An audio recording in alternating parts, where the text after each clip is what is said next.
All right, so to get started for our pumpkins here, let's see. I decided I want to do kind of this nice mix, of course, of orange, a little bit of like a warm brown, and white. You know, pumpkins have a lot going on. So just like everything else, we're just gonna lay down a nice kind of soft mixed base with all the fibers going different directions to really help them felt in together. So let me just get that started. I'm going to do this one probably about the palm of my hand will turn out to, for me at least, a pumpkin that's about 1 inch by 1 inch, give or take. And we don't need to do a crazy amount for the pumpkins because, you know, they turn out a little bit smaller. But of course, the more roving, the more wool roving that you use, the bigger your thing is going to turn out. So it's really a personal preference on how much. And then from here, I kind of scrumble them together a little bit.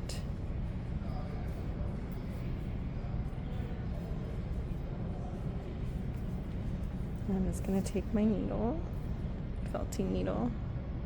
Oh, yes, that's a perfect angle. Look at those. So cute.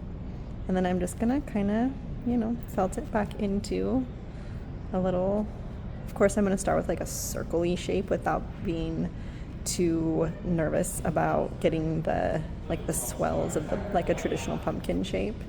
I'm really just kind of getting my base here. I could do this on one of the little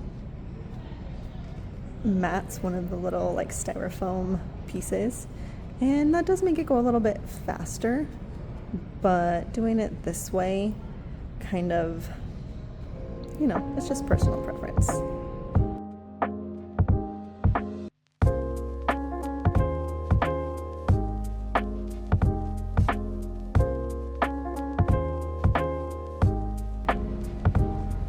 Okay, so we got a nice like little ball shape here. You can see the colors have kind of like really separated out on us. And while some of that is nice and welcome, I don't think I want my pumpkin this variegated. So in hindsight, maybe I could have done a little bit better job at the initial like mixing stage, like doing much finer. Like I kind of did ones this big, but maybe I should have done ones like this big and really layer those different colors on. But this cute little guy started this way, so we're gonna love him. What I'm gonna do now, he's a like a nice perfect little ball shape.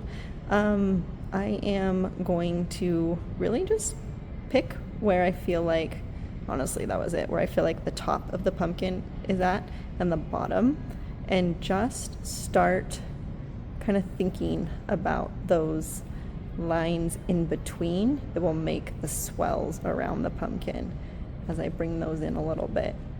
Kind of like how like people that do clay or like the great marble sculptors say they're not creating art onto it, like the art's inside of it already, the shape is already there and they're just discovering it.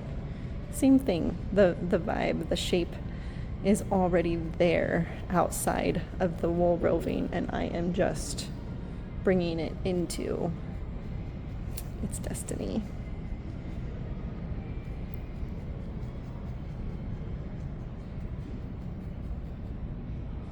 So even from that little bit you can kind of see I have 1, 2, 3, 4, and 5 little swells, and this will ultimately be the bottom or the top, and this no that's the bottom, this will be the top. Yeah, you can kind of see how already this naturally has a flatter shape that swells up into a scooch more of a like a cone, spherical cone. And before I felt this in too much farther, I'm gonna learned my lesson on shading here.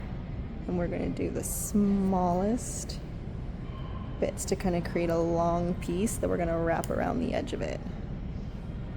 So we're going to do, see, that one's too big.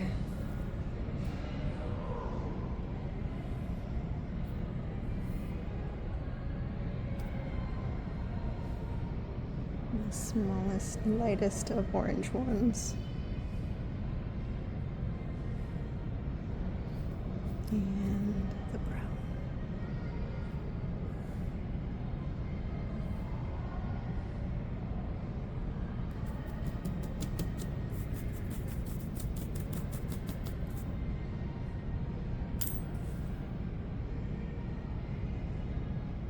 I'm gonna pick kind of just one of the little lines that I started making and felt kind of just straight down that line.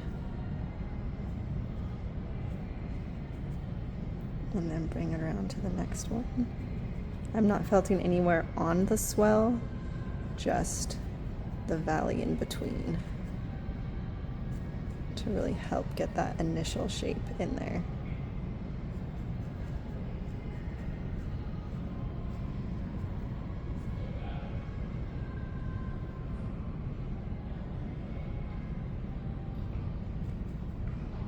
So I'm just going to keep doing that all the way around until I've used up the whole line that I made.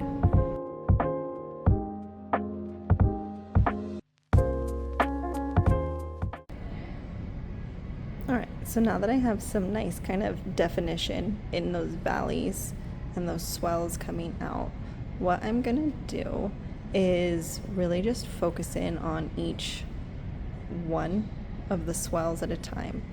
And I'm just gonna poke not into the center of the pumpkin, but into the center of the little swell here.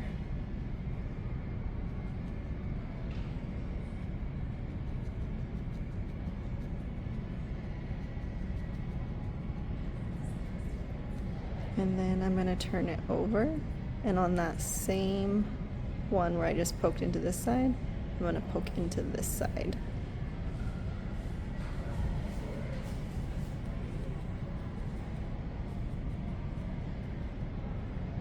You can see he's much smaller than the rest now and much more defined.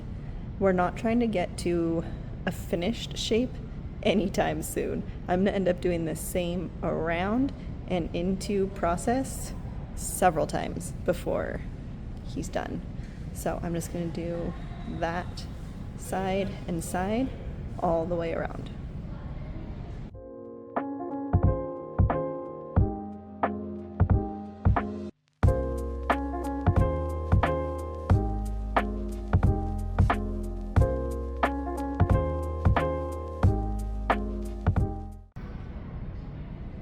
Okay, so as you can see, we have a little bit more of a star situation happening than a pumpkin, and that is totally fine. That is what I want. I just did the side pokes all around. I don't want to do too many right here, like straight into the center pokes, and fill in prematurely.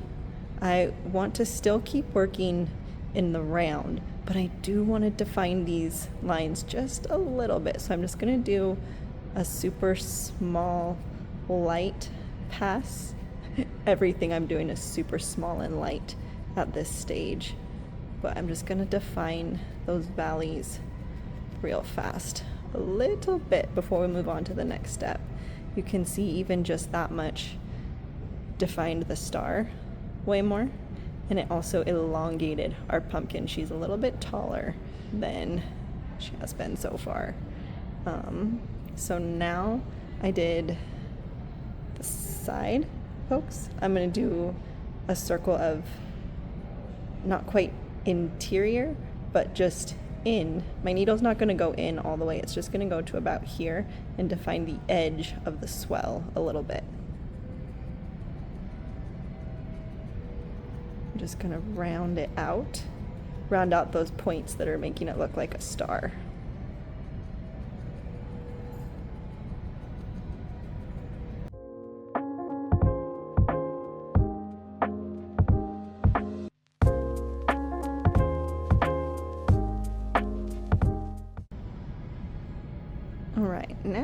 we kind of have a little bit of a flower shape going on. Still perfect.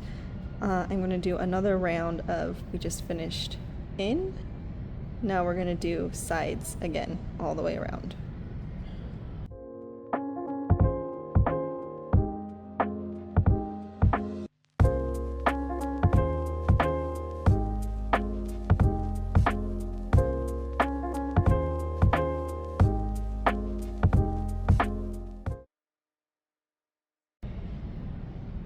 Alright, so as you can see, we are back to a little bit of a star shape. So I'm just going to do another small, light, quick, keep the definition of those valleys in between.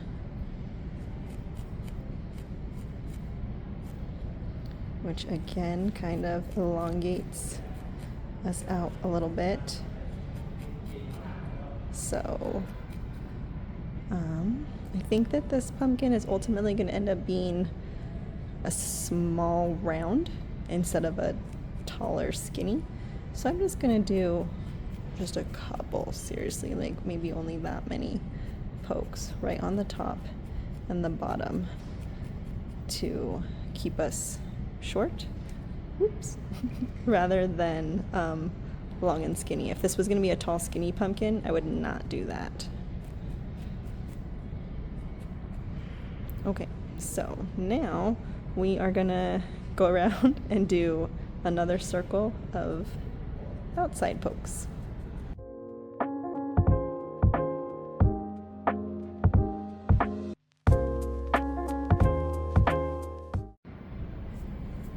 All right, so looking good. We're getting a little bit more dense.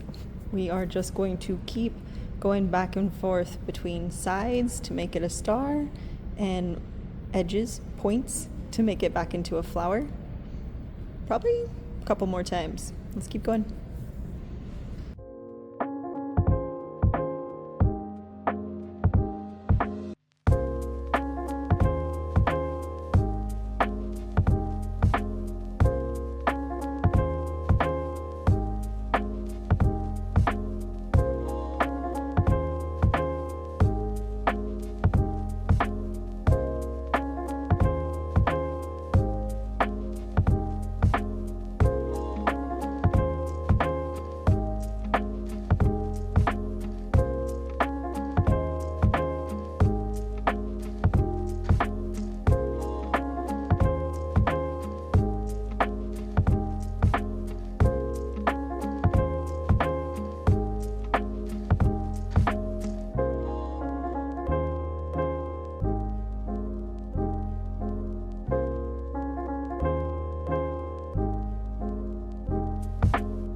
Okay, we have a very nice, almost pumpkin shape going on. I feel like we're done with stars and flowers, and I'm gonna go in for one last round of like final shape, really with finished pumpkin shape in mind.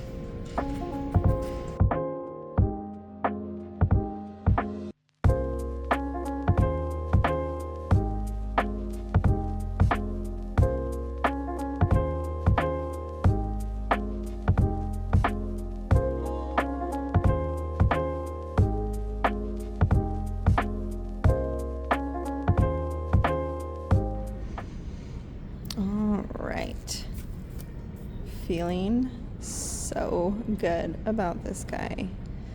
And honestly, if your goal is to just make a pumpkin, pop a stem on this guy and he is done. Good job.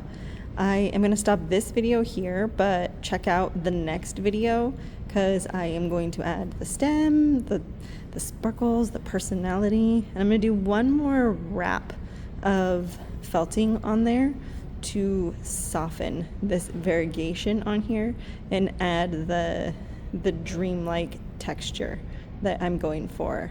So I'll see you there. Bye.